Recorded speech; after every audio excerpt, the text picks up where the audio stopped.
शुभम एक multinational company में manager का जॉब करता था। एक दिन ज़्यादा काम होने के कारण रात के 10 बजे काम से छुट्टी हुई।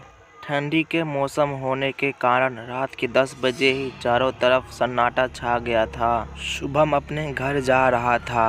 रास्ते में उसे एक चमकता हुआ चीज़ दिखाई देता है। शुभम दौड़ के उस चीज़ के पास जाता है। वह चमकता हुआ चीज़ कोई साधारण चीज़ नहीं था, बल्कि एक हीरा था। शुभम बहुत ही खुश होकर उस हीरे को उठा लेता है। तभी हीरे से आवाज़ आती है, क्या तुम्हें और भी हीरा चाहिए? शुभम खुश होकर कहता है, हाँ और हीरा चाहिए।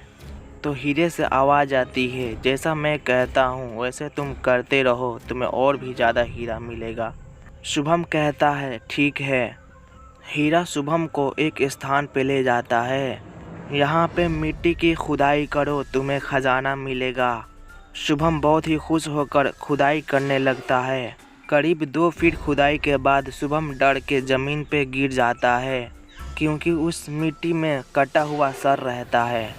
कटा हुआ सर हवा में उड़ने लगता है और शुभम से कहता है, तुम डरो मत, मेरा एक और काम कर दो, तुम्हें ढेर सारा हीरा मिलेगा।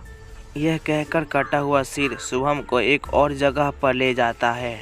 यहाँ पर खुदाई करो, तुम्हें ढेर सारा खजाना मिलेगा। शुभम खुश होकर वहाँ पे भी खुदाई करने लगता है।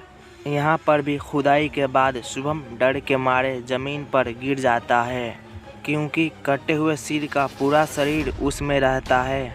अब कटा हुआ सर कहता है, मेरा एक आखिरी काम कर दो, तुम्हें जो चाहिए वो मिलेगा। शुभम कहता है, कौन सा काम? तो कटा हुआ सर कहता है, मुझे एक बूंद खून चाहिए। तभी एक कांटा शुभम के हाथ में चुभता है और एक बूंद खून कटे हुए शरीर पे गिरता है। खून का बूंद कटे हुए सर के शरीर पे गिरते ही सर और शरीर दोनों जुड़ जाता है और हंसते हुए कहता है, मैं तुम्हें मार कर तुम्हारा खून पीऊँगा। तुम्हारे साथ साथ तुम्हारे पूरे गांव के लोगों को मैं मार दूंगा और उनका खून पी जाऊंगा। यह बात सुनकर शुभम बहुत ही ज़्यादा डर जाता है और भागने लगता है। तभी अचानक वह भूत सामने आ जाता है और शुभम को पकड़ लेता है। वह भूत शुभम को मारने ही वाला था, तभी एक चमत्कार होता है और वह भूत का सर फिर से कट जाता है। शुभम पीछे मुड़कर देखता है तो एक अघोरी बाबा होता है। वह अघोरी शुभम से कहता है, तुम्हारी लालच की वजह से तुम्हारी जान चली जाती, अब तुम सीधे अपने घर जाओ। शुभम दौड़ते हुए अपने घर चला जाता है। तो दोस्तों, ये कहानी आपको कैसी लगी हमें कमेंट में ज़रूर बताइएगा। अगर अच्छा लगा हो तो हमारे वीडियो को लाइक कीजिए, हमारे चैनल को सब्सक्राइब कीजिए और अपने दोस्तों के पास भी शेयर कीजिए, ताकि आपके दोस्त भी इस वीडियो का आनंद ले सकें।